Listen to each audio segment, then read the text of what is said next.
Bonjour à tous, je me nomme Véronique Semexan, je suis notaire à Gatineau depuis déjà 14 ans. Je viens de finir une réflexion dans laquelle j'ai entrepris de revoir ma participation comme membre de la Chambre des notaires.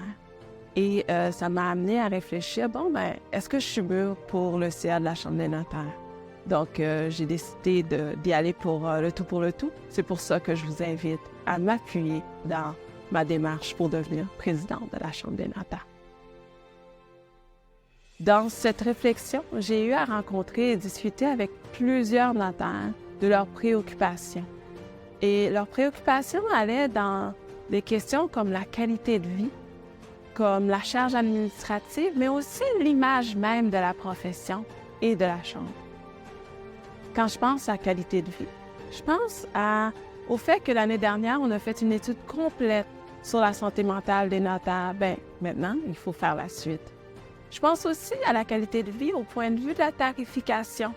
Certains s'ennuient nostalgiquement du tarif. En fait, avant même de parler est-ce que je peux ou pas ramener le tarif, ce que je pense, c'est est-ce qu'on pourrait s'éduquer sur la tarification, sur le coût de revient, comment calculer, comment rentabiliser nos entreprises et donner de la valeur aux actes que l'on pose. C'est pour cette raison que j'aimerais m'assurer que tout notaire est en pratique et même avant d'arriver sur la pratique ait déjà suivi la formation de gestion d'études notariales et peut-être même s'adjoindre les autres structures comme l'Institut de leadership, l'École des entrepreneurs du Québec ou encore même les chambres de commerce pour pouvoir avoir de l'accompagnement, du mentorat.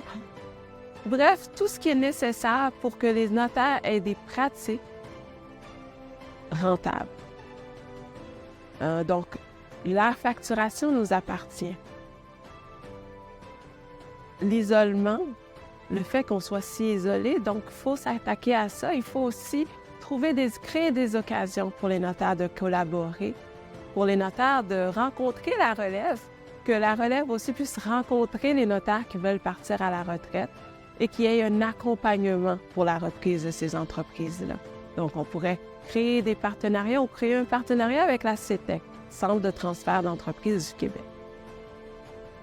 Donc, ça, c'est quelques-unes de mes idées sur la qualité de vie des notaires. J'aimerais aussi valoriser le rôle et revoir un peu notre structure au niveau de la Chambre, dans l'accompagnement. Oui, dernièrement, on s'est centré sur la protection du public, mais je crois que la protection du public passe par des notaires en santé et une profession en santé. Ce qui veut dire des notaires outillés avec une base de données de modèles mise à jour par des notaires pour des notaires, avec notre langage, avec notre sensibilité. Je pense aussi à des communications telles que le bulletin qui était fait jadis par le Fonds d'assurance. Ça nous permettait à tous de connaître les récents développements jurisprudentiels parce que oui, c'est vrai qu'on reçoit tout, mais on a beaucoup de documents à revoir avant de découvrir finalement qu'on ne travaillait pas bien ou on n'avait pas les bonnes pratiques. Donc, ramener le bulletin, ramener l'accompagnement, ramener aussi la participation du notaire dans l'élaboration des politiques de la Chambre des notaires. L'inspection ne devrait jamais être un burden, excusez-moi pour l'anglicisme, mais créer une crainte par nos membres. L'inspection devrait être une occasion pour le notaire de se faire accompagner par ses pairs et aussi protéger le public. Comment? En fait, je réfléchis même à la structure. Est-ce que c'est encore d'à propos d'avoir une carrière d'inspecteur ou plutôt il faudrait réfléchir à des mandats avec des notaires encore en pratique privée, qui vivent les mêmes réalités que le notaire qui l'inspecte et mieux comprendre les défis du virage numérique, les difficultés, les silences, les choses qu'on ne comprend pas et s'assurer que l'inspection devienne vraiment un accompagnement et une plus-value à la profession. Pour finir, j'aimerais m'attaquer à la charge administrative ajoutée. Dernièrement, les gouvernements ont coupé dans leurs services. Quand je pense à la publication en ligne des quittances, je pense à toutes les tâches, à tout le virage numérique, à tout le matériel numérique et informatique nécessaires, mais je pense aussi qu'il y a un transfert avec les années qui s'est opéré des gouvernements vers nos bureaux. Par contre, ces transferts-là ne sont pas venus avec un accompagnement, de même qu'avec une facturation reflétant les tâches qu'on fait pour le gouvernement.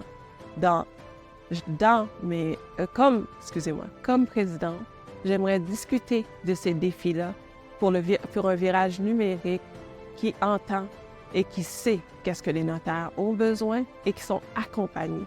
J'aimerais m'assurer que le gouvernement connaisse notre rôle, mais aussi connaisse nos défis dans nos bureaux pour qu'ils puissent être en conversation constante avec nous avant d'implémenter les changements. Parce que oui, on a besoin de changements, mais on a besoin de changements qui sont réfléchis et qui sont réfléchis par nous pour être sûr que le transfert ne se passe pas comme un chaos et que ça n'amène pas plusieurs dizaines de notaires à quitter la pratique par surcharge de travail. Chaque changement, l'arrivée de la signature numérique a voulu dire des départs à la retraite.